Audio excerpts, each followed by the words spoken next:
क्या आपको पता है, स्वयं भगवान विष्णु जी ने अपने प्रिय पत्नी माता लक्ष्मी जी को श्राप दे दिया था।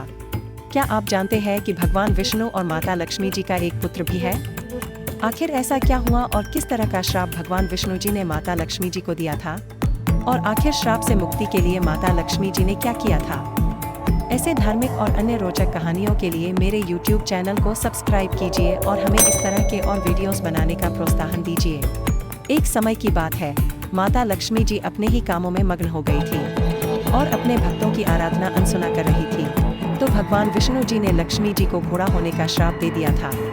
भगवान विष्णु की प्रत्येक लीला का एक रहस्य होता है, वह अपने कार्यों के कारण से अच्छी तरह वाकिफ होते हैं। उन्होंने अपनी प्यारी पत्नी को अपने भक्त की इच्छा पूरी करने के लिए श्राप दिया था। घोड़े होने का श्राप मिलने के बाद लक्ष्मी जी धरती पर घोड़े के रूप में रहने लगी।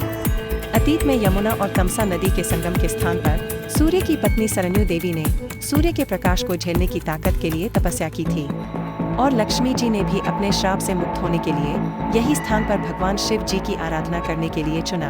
उन्होंने भगवान शिव जी को प्रसन्न करने के लिए बहुत कठिन और लंबे समय के लिए तपस्या की। कुछ समय बीतने के बाद भगवान शिव देवी लक्ष्मी की तपस्या से बहुत प्रसन्न हुए। स्कंद पुराण में ऐसा उल्लिखित है कि जब शिव जी स्वयं अपनी पत्नी गौरी के साथ नंदी पर सवार देवी लक्ष्मी के सामने प्रकट हुए। भगवान शिव के 5 चेहरे और 10 हाथ थे। उनका शरीर कपूर की तरह सफेद था। सांपों के राजा नागराज गर्दन को सजा रहे थे। उन्होंने अपने शरीर पर राख रखी थी और अपने हाथों में विभिन्न प्रकार के हथियार रखे थे। उनके साथ मौजूद देवी गौरी भी काफी आकर्षक लग रही थी। देवी लक्ष्मी अपने सामने मौजूद महादेव को देखकर बहुत प्रसन्न हुई और भगवान शिव को नमन किया। शिव जी ने कहा, देवी लक्ष्मी जी, आप किस उद्देश्य से तपस्या कर रही हैं? आपको तो भगवान विष्णु सब कुछ देने में सक्षम है, लेकिन अपने पति भगवान विष्णु को छोड़कर आप मेरा ध्यान क्यों कर रहे हो? इस दुनिया में ऐसी कोई भी वस्तु नहीं है जो भगवान विष्णु देने में असमर्थ हो। कई ब्रह्मांडों का निर्माण और विनाश केवल उस भगवान नारायण की इच्छा से ही होता है। आप उस सर्वशक्तिमान का ध्यान क्यों नहीं कर रहे हैं जो आपके पति भी है? भगवान शिव के इन शब्दों को सुनकर देवी लक्ष्मी कहती हैं, भगवान, मेरे पति नारायण ने मुझे घोड़ा होने का श्राप दिया है। इस कारण से मैं पृथ्वी पर एक घोड़े के रूप में रह रही हूँ। आपने अभी क्या कहा कि एक महिला को अपने पति के अलावा किसी के बारे में नहीं सोचना चाहिए। यह बात बिल्कुल सच है, लेकिन यह भी सच है कि मेरे पति भगवान नारायण और आप में कोई अंतर नहीं है।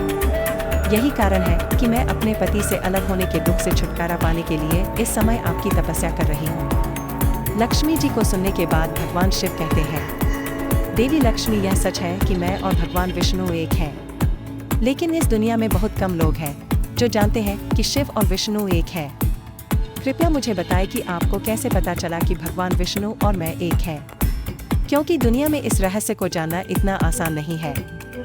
शिव के शब्दों को सुनकर देवी लक्ष्मी कहती है, भगवान, मैंने एक बार अपने पति नारायण को ध्यान में लीन होते देखा था। तब मैंने उनसे कहा, नारायण, आप सर्वशक्तिमान हैं। केवल आपकी इच्छा से ही अनंत ब्रह्मांडों का निर्माण होता है और वे नष्ट भी हो जाते हैं। लेकिन इस समय आपके जैसा सर्वशक्तिमान ईश्वर किस पर ध्यान कर रहा है? आप भी किसकी पूजा करने के योग्य हैं? कृपया मुझे यह रहस्य बताएं। उस समय मेरे पति भगवान विष्णु ने कहा था, इस दुनिया में बहुत कम लोग जानते हैं कि मैं और भगवान शिव एक हैं। हमारे बीच कोई अंतर नहीं है।